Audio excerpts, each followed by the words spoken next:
Yo, what up? I got a quick question for y'all. What do y'all carry on a normal basis? Y'all see that bump on my lip? Look. So I bit my lip. I had a big scar and then it calloused over like that. I got to have an oral surgery and get that done, but I got to go see a specialist for it.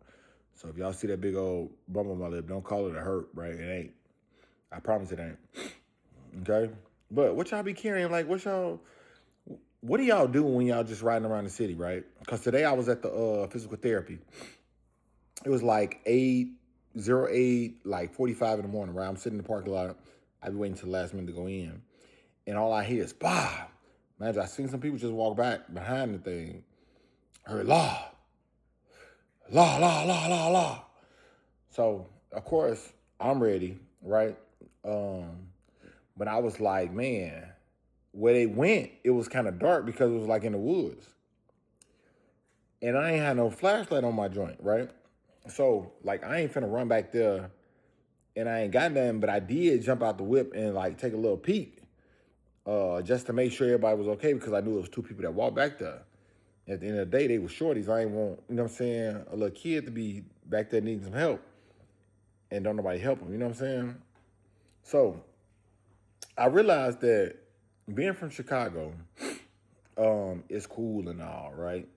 Yeah, people be like, oh, they look at me sideways when I say I'm from Chicago, whatever.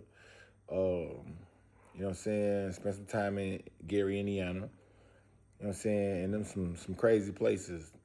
But then when you be down here in South Carolina, people ruthless, man. Like, especially when you don't know the area.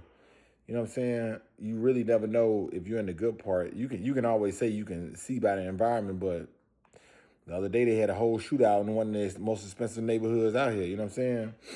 So what I'm saying is this, right? I never carry like nothing bigger than a pistol, a handgun, if I'm local.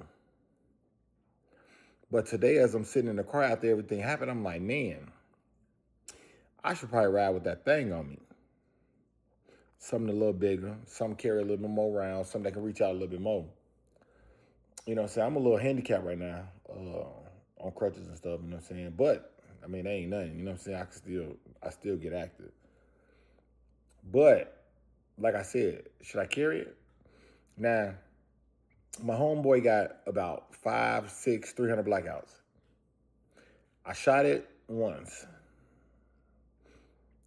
It's suppressed, beautiful. All of them suppressed.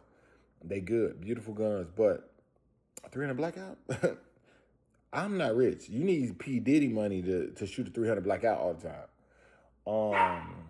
I shoot 9 mil, right? I'm primarily 9 mil all the way. 9 mil is normally what I do. I have 5.56, I have 7.62, but I don't want to ride around with a micro Draco. You know what I'm saying? Which, I mean, I could do it. I'm very good with it too. But what should I do? Like, I got a shout out to Glock though, for real, for real. That new Gen 6 17 is awesome, right? But should I carry something bigger? Now, it was a dude on there online on YouTube, called Iraqi Veteran 88. And they did a video about 6, 7 years ago called Perfect Pairs. And I paid attention to that. So I got me a AR-9 to take Glock mags, right?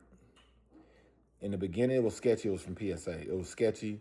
But right now, it's been running with no problem. And I done put maybe 500 more rounds through it since it came back from the factory. Since it came back from the third time, it had to do a quality control issue. So I think after 1,000 rounds, if it don't give me no issue, I'll consider carrying it. But other than that, if I don't, I always carry my CZ Scorpion.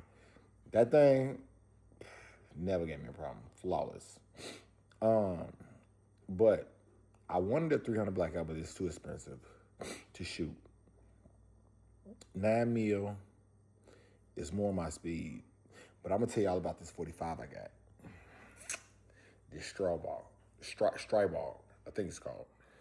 I don't really want to show it because it's not suppressed yet, but I'm getting a suppressed for that.